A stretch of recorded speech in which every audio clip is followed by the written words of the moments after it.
Hi, I'm Aloki from Zeba World, and today we'll be talking about what's the difference between a curtain and a blind.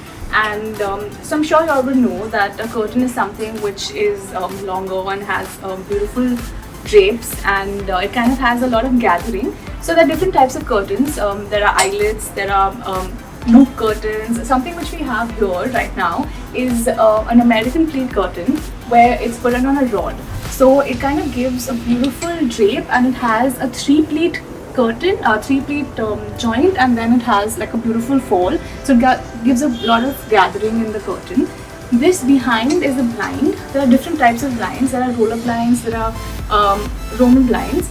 This here is a Roman blind where, because of the mechanism, you can pull it down, and of course you can pull it up.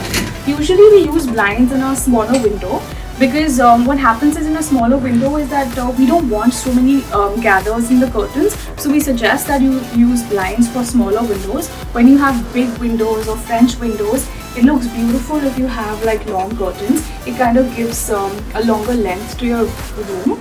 So when you choose what you want for your windows, you just keep it in mind that when you have shorter windows, you go for blinds. When you have beautiful long windows, you go for length from up to bottom. You go for a nice long length curtain or a sheer.